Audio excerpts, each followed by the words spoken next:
GO number 115ను రద్దు చేయాలని కర్నూలు ప్రభుత్వ ఆసుపత్రిలో విధులు నిర్వహిస్తున్న కాంట్రాక్ట్ స్టాఫ్ నర్సులు ధర్నా చేపట్టారు. గత ప్రభుత్వ విధానాల వల్ల తాము తీవ్రంగా నష్టపోయామని, ప్రస్తుత ప్రభుత్వం తమకు న్యాయం చేయాలని వారు కోరారు.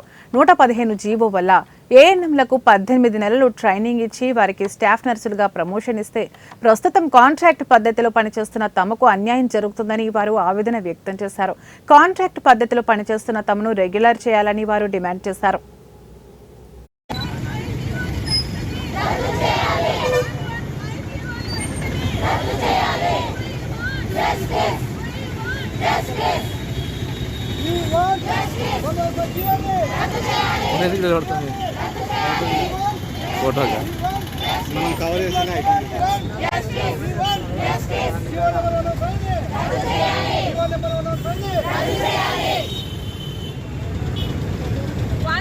గత ప్రభుత్వంలో మాకు ANM to GNM intensified training అనేసి ఏఎన్ఎంస్కి 2112 మందిని ట్రైనింగ్ ఇవ్వడానికి తీసుకున్నారు. కానీ అప్పుడు అడిగినాము, చదువుకోవడానికి ఎవరికైనా చదువు అవసరము, నాలెడ్జ్ పెంచుకోవాలంటే ఎంతవరకైనా చదవచ్చు. కానీ అప్పుడు అడిగినాము ఐఏఎస్ ఆఫీసర్లని, గత ప్రభుత్వంలో ఎవరైతే ఉన్నారో వాళ్ళందరిని అడిగినాము. అది ఊరికే స్కిల్ డెవలప్మెంట్ కోసం మాత్రమే, వాళ్ళకి నాలెడ్జ్ ఇంప్రూవ్ కావడానికి మాత్రమే అని అప్పుడున్న ఐఏఎస్ఆర్లు చెప్పినారు. ఇప్పుడు కూడా ఉన్నారు.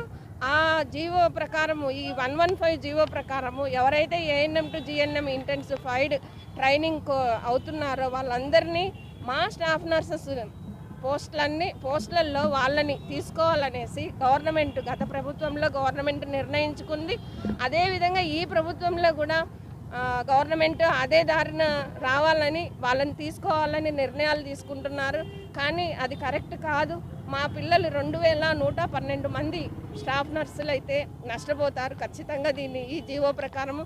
కాబట్టి మేము గవర్నమెంట్ పెద్దలను అందరినీ అడగడము, రిక్వెస్ట్ చేయడము, ఏదైనా అనుకోనివ్వండి, మాకు ఈ 115 జీవోని వెంటనే రద్దు చేసి ఆ 2112 పోస్టులు మా స్టాఫ్ నర్సెస్కి దక్కాలనేసి, కాంట్రాక్ట్ పద్ధతిలో కరోనా కష్టకాలంలో ప్రాణాలకు తెగించి ఏ బెనిఫిట్లను ఆశించకుండా ప్రతి ఒక్కరూ పిల్లలు కష్టపడి పనిచేస్తున్నారు. వాళ్ళని పక్కన పెట్టేసి మొన్నటికి మొన్న ట్రైనింగ్ ఇచ్చినాము, జిఎన్ఎం ట్రైనింగ్ అయిపోయింది, వాళ్ళు ఏదో మేధావులు అనేసి వాళ్ళకి మా స్టాఫ్ నర్స్ పోస్టులన్నీ, మా పిల్లల పోస్టులన్నీ వాళ్ళకి ఇవ్వడం జరుగుతుంది. కాబట్టి ఈ దారుణాన్ని తొందరగా అరికట్టాలనేసి